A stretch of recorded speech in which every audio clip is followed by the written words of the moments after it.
सभी का आपके अपने YouTube channel Geeta's corner hashtag commerce में। अभी हम कर रहे हैं हैशटैग 2023 का पेपर जो कि हुआ था 2 दिसंबर 2023 को।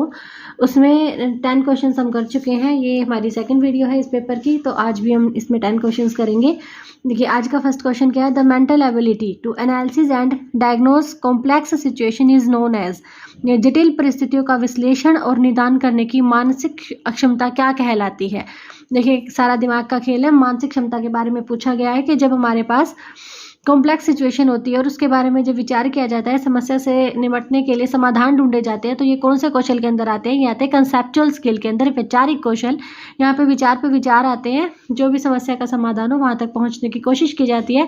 तो अदर ऑप्शंस में क्या है, ह्यूमन स्किल है, मानव कौशल, टेक्निकल स्किल। ये कोई टेक्निकली बात नहीं की गई है, टेक्निकल स्किल की कोई यहाँ पे आवश्यकता नहीं है, तकनीकी कौशल नहीं है, ये कॉम्प्लेक्स स्किल भी नहीं है, जटिल कौशल नहीं है, ये हमारा कंसेप्चुअल स्किल, वैचारिक कौशल, ठीक है ना। विचारों से ही समस्या का समाधान ढूंढने की बात यहाँ पे कही गई है। नेक्स्ट क्वेश्चन है, which one of the following is not a limitation of computerised accounting system. कि कंप्यूटराइज्ड अकाउंटिंग सिस्टम, कंप्यूटर के थ्रू जब सारा अकाउंटिंग सिस्टम यहाँ पे संभाला हुआ है, काम कर रहे हैं कंप्यूटर के थ्रू सारे अकाउंट्स का, तो इसकी लिमिटेशन कौन सी नहीं है। देखिए सिक्योरिटी प्रॉब्लम, सुरक्षा समस्या, ये तो लिमिटेशन है क्योंकि सिक्योरिटी की प्रॉब्लम आ जाती है कंप्यूटर से काम करते टाइम। सिस्टम भी फेल होने की संभावना बनी रहती है, प्रणाली की विफलता, ये भी लिमिटेशन है। And high cost of training, पहले क्या होता था, कागज पेन से काम होता था, लेकिन अभी कंप्यूटर पे काम हो रहा है तो लोगों को ट्रेनिंग भी देनी पड़ेगी, प्रशिक्षण की उच्च लागत, ये भी इसकी लिमिटेशन है कि यहाँ पे कॉस्ट जो है वो ज़्यादा आ जाती है।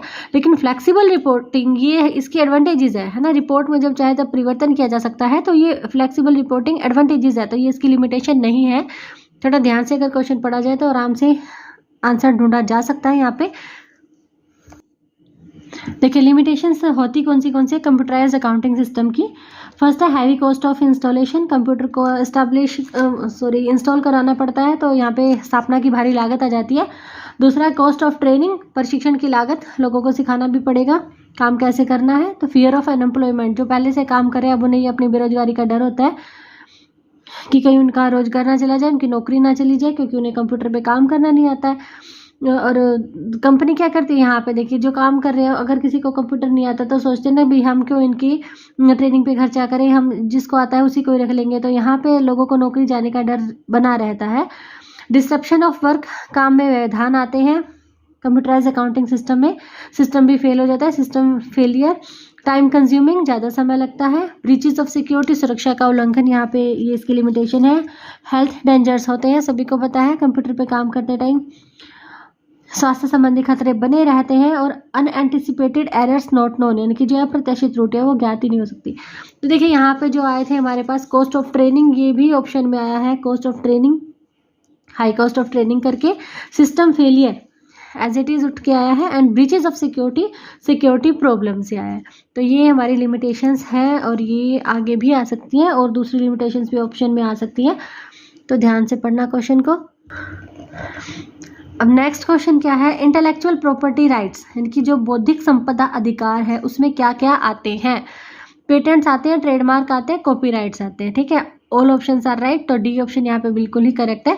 तो इंटेलेक्चुअल प्रॉपर्टी लॉ जो है, क्वेश्चन ये अभी इसने राइट्स पूछा है, लॉ भी पूछ सकता है। लॉ में क्या क्या, लॉ में 4 ही चीजें आती है, patents, copyright, trademark and trade के सीक्रेट्स, ठीक है। इंडिया में कौन कौन से इंटेलेक्चुअल प्रॉपर्टी राइट है, इंडिया में जो है वो 7 टाइप्स के इंटेलेक्चुअल प्रॉपर्टी राइट्स है। देखिए पेटेंट, ट्रेडमार्क, कॉपीराइट तीनों ही ऑप्शन में थे।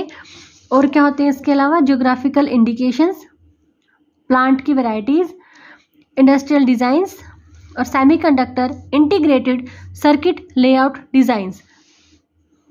तो ये टोटल 7 जो है वो इंटेलेक्चुअल प्रॉपर्टी राइट। क्वेश्चन ऐसे भी तो हो सकता है इंडिया में कितने तरह के इंटेलेक्चुअल प्रॉपर्टी राइट है, 3, 4, 5, 7, तो 7 है हमारे, ये ध्यान रखना 7 कौन से हैं। और इस तरह से पेटेंट, ट्रेडमार्क, कॉपीराइट ये तो कॉमन से है ही, बाकी इनको भी ध्यान में रखना। जियोग्राफिकल इंडिकेशन को, प्लांट की वैरायटीज को, इंडस्ट्रियल के डिजाइन को और semiconductor integrated circuit layout design.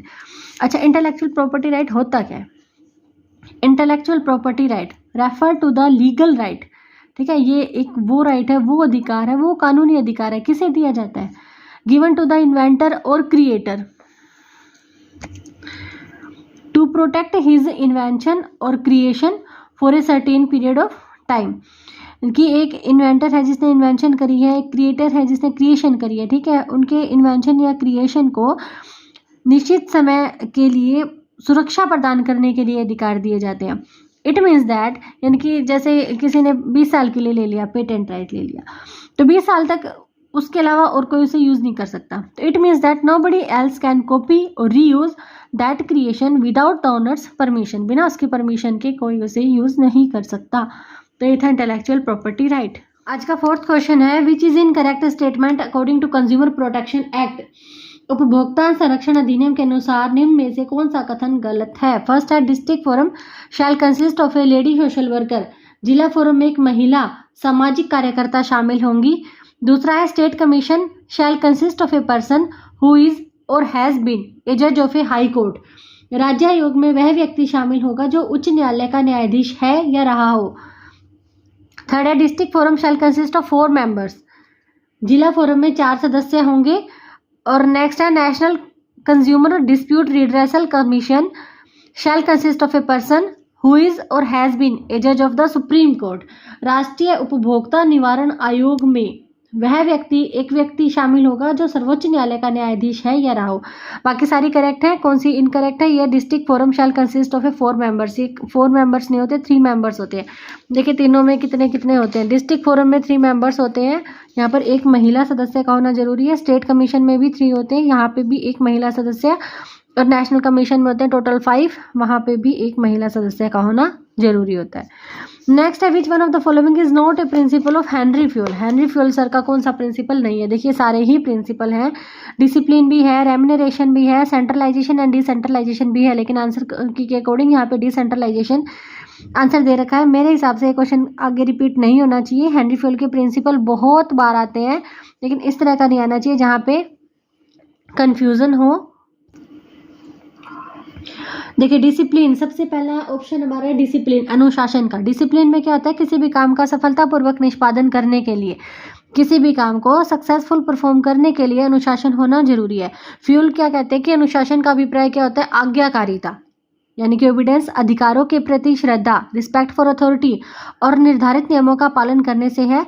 सभी स्तरों पर अच्छी पर्यवेक्षण व्यवस्था प्रदान करके, नियमों की स्पष्ट व्याख्या करके, पुरस्कार और दंड पद्धति को लागू करके अनुशासन स्थापित किया जा सकता है। प्रबंधक स्वयं को अनुशासित करके अपने अधीनस्थों के लिए एक अच्छा उदाहरण प्रस्तुत कर सकते हैं। देखिए फॉर एग्जाम्पल, यदि कोई एम्प्लॉय अपनी पूरी क्षमता से काम करने के वायदे को तोड़ते हैं तो वो आज्ञाकारिता का उल्लंघन करेगा। फर्स्ट में आज्ञाकारिता बोला। इसी प्रकार एक बिक्री प्रबंधक को अधिकार प्राप्त है, अधिकारों के प्रति श्रद्धा होनी चाहिए। अगर बिक्री प्रबंधक को अधिकार है कि वो उधार बिक्री कर सकता है, लेकिन वह यह सुविधा आम ग्राहकों को ना देकर अपने रिश्तेदारों और मित्रों को देता है, तो यह अधिकारों के प्रति श्रद्धा को अनदेखा करता है। कि ये था हमारा डिसिप्लिन का। अब दूसरा जो बताया गया है सिद्धांत, वो कौन सा है, ऑप्शन में जो दिया गया वो रेम्यूनरेशन दिया गया। रेम्यूनरेशन में क्या होता है, फ्यूल का मत है कि कर्मचारियों को दिया जाने वाला पारिश्रमिक जो है वो उचित होना चाहिए, यानी कि एक फेयर रेम्यूनरेशन उन्हें दिया जाना चाहिए, ताकि एम्प्लॉइज और जो ओनर है दोनों को ही अधिकतम संतुष्टि मिल सके। प्रबंधक का कर्तव्य है कि वो सुनिश्चित करे कि सभी कार्य के अनुसार ही पारिश्रमिक दिया जा रहा है। यदि कर्मचारियों को उनकी सेवाओं का उचित प्रतिफल प्रदान नहीं किया जाता है तो वे क्या करेंगे, वो काम को पूरी क्षमता से यानी कि पूरी कैपेसिटी से नहीं कर पाएंगे, पूरी लगन और ईमानदारी से नहीं कर पाएंगे। इसके कारण क्या होगा, संस्था को असफलता का सामना करना पड़ेगा। और उचित प्रतिफल क्या होता है, उचित प्रतिफल अनेक तत्वों पर डिपेंड करता है। अनेक तत्व जैसे जीवन स्तर की लागत क्या है, श्रमिकों की मांग क्या है, उनकी योग्यता क्या है, इन सभी पर डिपेंड करता है रेम्यूनरेशन क्या होगा एक बंदे का। तो फ्यूल का कहना है कि कर्मचारियों को प्रेरित करने के लिए सामान्यतः पारिश्रमिक के अतिरिक्त मौद्रिक और अमौद्रिक, मॉनेटरी और नॉन मॉनेटरी जो भी हमारे प्रेरक है उनका भी प्रयोग किया जाना चाहिए। फॉर एग्जांपल, माना कि महंगाई दिन प्रतिदिन बढ़ती जा रही है, दूसरा कंपनी भी अच्छे प्रॉफिट कमा रही है, तो ऐसी सिचुएशन में क्या करेंगे, बिना मांगे ही कर्मचारियों के पारिश्रमिक में वृद्धि कर देनी चाहिए। ऐसा ना होने पर कर्मचारी मौका मिलते ही कंपनी को छोड़कर चले जाएंगे और पुनः भर्ती पर खर्चा करना पड़ेगा, इससे कंपनी को हानि होगी। तो 2 हमारे प्रिंसिपल हो गए। फर्स्ट था हमारा डिसिप्लिन, सेकंड है रेम्यूनरेशन, थर्ड क्या है सेंट्रलाइजेशन, और फोर्थ है डिसेंट्रलाइजेशन। अब देखिए दोनों ही इसके अंदर है। नेक्स्ट ये सेंट्रलाइजेशन एंड डिसेंट्रलाइजेशन, केंद्रीकरण विकेंद्रीकरण। ये क्या कहते हैं, सिद्धांत के अनुसार फ्यूल क्या कहते हैं कि अधिकारियों को चाहिए, जो सुपीरियर है उन्हें चाहिए कि ना तो पूरा केंद्रीकरण हो संस्था के अंदर, ना ही पूरा का पूरा विकेंद्रीकरण हो। उसके स्थान पर क्या होना चाहिए, प्रभावपूर्ण केंद्रीकरण। अब प्रभावपूर्ण केंद्रीकरण से क्या होगा? फ्योल का अभिप्राय ये बिल्कुल ही नहीं है कि अधिकारों को पूर्ण रूप से केंद्रित कर दिया जाए। प्रभावपूर्ण केंद्रीकरण का मतलब है कि जो महत्वपूर्ण निर्णय है वो लेने के अधिकार तो अधिकारियों को अपने पास रखने चाहिए, जबकि दैनिक और कम महत्वपूर्ण निर्णय लेने के अधिकार अधीनस्थों को सौंप देने चाहिए। केंद्रीकरण और विकेंद्रीकरण का अनुपात क्या होगा? ये अलग अलग सिचुएशन पर डिपेंड करता है। जैसे एक छोटे व्यवसाय में केंद्रीकरण और एक बड़े व्यवसाय में विकेंद्रीकरण, यानी कि छोटे बिजनेस में सेंट्रलाइजेशन और बड़े में डिसेंट्रलाइजेशन की मात्रा अधिक रखना लाभदायक होता है। फॉर एग्जाम्पल, उद्देश्य और नीतियों का निर्धारण कौन करेगा? ऑब्जेक्टिव है और पॉलिसी है, उनको डिसाइड कौन करेगा? और जो हमारा व्यवसाय का विस्तार है, फैलाव है, ये सारे डिसीजन कौन लेगा? अधिकारियों को अपने पास सुरक्षित रखने चाहिए, सुपीरियर को अपने पास रखने चाहिए। लेकिन रॉ मटेरियल कितना खरीदना है, जो एम्प्लॉइज है उन्हें छुट्टी कितनी देनी है, कब देनी है, ये सारे अधिकार जो है अपने सबऑर्डिनेट को सौंप देने चाहिए, अधीनस्थों को सौंप देने चाहिए। नेक्स्ट क्वेश्चन है, लीडर हु गाइड और motivates their followers in the direction of establish goals. देखिए, एक नेता है, वो क्या कर रहा है? हु गाइड और मोटिवेट क्या कर रहा है? अपने अनुयायियों को स्थापित लक्ष्यों की दिशा में मार्गदर्शन दे रहा है। ठीक है, गाइड कर रहा है, मोटिवेट कर रहा है फॉलोवर्स को जो लक्ष्य है उनकी दिशा में, by clarifying role and task requirement. उनको उनके रोल बता रहा है और टास्क की क्या रिक्वायरमेंट है वो बता रहा है। ठीक है, ये यानी कि उनको फॉलो, वो जो उसके सबऑर्डिनेट है वो उसे फॉलो कर रहे हैं लीडर को, लीडर ने सारी बातें बता रहा है। ये होता है हमारा ट्रांजैक्शनल लीडर, लेन देन करने वाला नेता। एक नेता जो भूमिका और कार्य आवश्यकताओं को स्पष्ट करके अपने अनुयायियों को स्थापित लक्ष्यों की दिशा में मार्गदर्शन या प्रेरित करता है, ये होता है ट्रांजैक्शनल लीडर। ठीक है, देखिए फर्स्ट ऑप्शन जो ट्रांसफॉर्मेशनल लीडर था, ये क्या था? कैरिस्मेटिक लीडर की तरह होता है, यानी कि वो अपने एम्प्लॉयज जो उसके फॉलोवर्स हैं, जो सबऑर्डिनेट है, उन्हें कहता है कि आप इनोवेशन करो। ठीक है, इनोवेशन करने के लिए बोलता है, इनकी वो कोई भी बात उनके ऊपर लादता नहीं है। जैसे तो ये कह रहा है एस्टैब्लिश जो गोल है उसकी तरफ उन्हें लेके जा रहा है, तो ये होता है ट्रांजैक्शनल लीडर। बाकी सिचुएशनल लीडर क्या होता है? जो सिचुएशन के अकॉर्डिंग लीडरशिप स्टाइल को चेंज करेगा, वो सिचुएशनल लीडर। और ऑथेंटिक लीडर, इनकी यहाँ पे बस इस ऑथेंटिक लीडर की ही चलती है, सबऑर्डिनेट की नहीं चलती है। तो ये नेता क्या कर रहा है भाई? उन्हें बता रहा है अपने अनुयायियों को कि आपकी भूमिका क्या है, आपका रोल क्या है, आपको क्या काम करना है, टास्क की क्या रिक्वायरमेंट है, उन सभी को बताते हुए जो भी गोल्स है उसकी तरफ उन्हें लेके जा रहा है, तो उन्हें मोटिवेट कर रहा है अपने फॉलोवर्स को। तो ये हो जाएगा ट्रांजैक्शनल लीडर। नेक्स्ट है the process of monitoring and evaluating the nature and direction of change in the business environment is. देखिए वो वाली प्रोसेस, कौन सी प्रोसेस है? मॉनिटरिंग एंड इवेल्युएटिंग, जो प्रकृति और दिशा, निगरानी और मूल्यांकन। मॉनिटरिंग का मतलब निगरानी करना, इवेल्युएटिंग मतलब मूल्यांकन करना। द नेचर एंड डायरेक्शन, प्रकृति और दिशा की, of change in the business environment, व्यावसायिक वातावरण में परिवर्तन की प्रकृति और दिशा की निगरानी और मूल्यांकन की प्रक्रिया क्या कहलाती है? ये एनवायरमेंटल एनालिसिस और एनवायरमेंटल स्कैनिंग दोनों एक ही चीज़ होती है, तो बोथ एंड बी इसका ऑप्शन हो जाएगा। देखिए एनवायरमेंटल एनालिसिस में क्या होता है? जो बिजनेस के इंटरनल फैक्टर और एक्सटर्नल फैक्टर्स होते हैं। इंटरनल में जैसे हर बिजनेस का अलग अलग स्ट्रेंथ और वीकनेस होती है, और एक्सटर्नल में आ जाएंगे अपॉर्चुनिटी एंड थ्रेट्स होते हैं। इन सब का विश्लेषण किया जाता है, देखा जाता है कि उनका नेचर क्या है, उनका डायरेक्शन क्या है।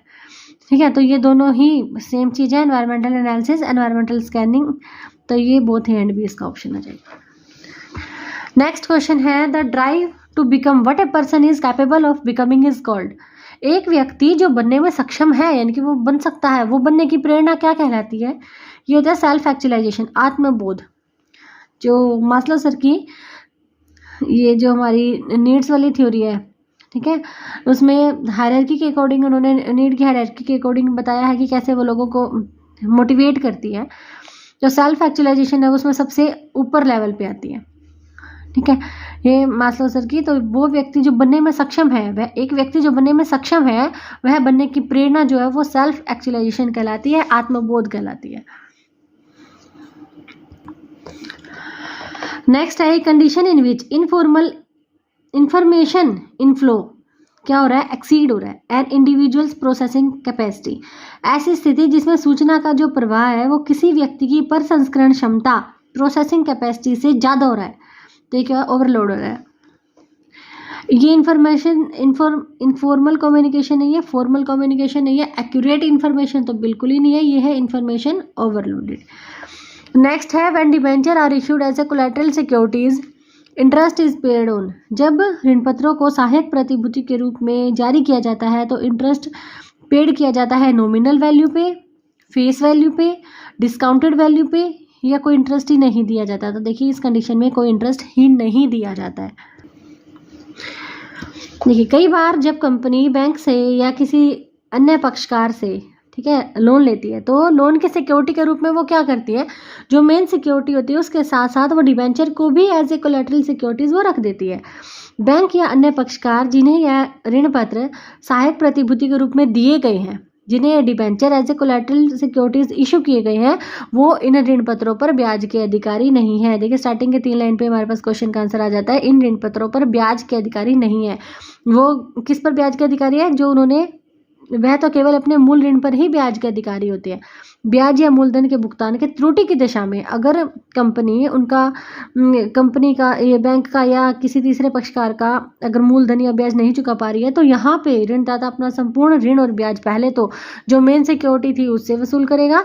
मान लो कि पहले कोई मशीनरी गिरवी रख रखी थी तो उसको बेच के ले लेगा और शेष के लिए वो कंपनी का ऋण पत्रधारी बन जाता है। तो ये थे हमारे आज के 10 क्वेश्चंस। देखिए 10 क्वेश्चंस तो बड़ी इजीली ही याद हो जाएंगे अगर आप चैनल से जुड़े रहेंगे। रोज के अगर 10-10 क्वेश्चंस भी अगर माइंड में सेट होते चले जाएंगे तो पेपर कब आया और कब अच्छा चला गया पता भी नहीं चलेगा। मिलते हैं नेक्स्ट वीडियो में, टिल देन बाय बाय।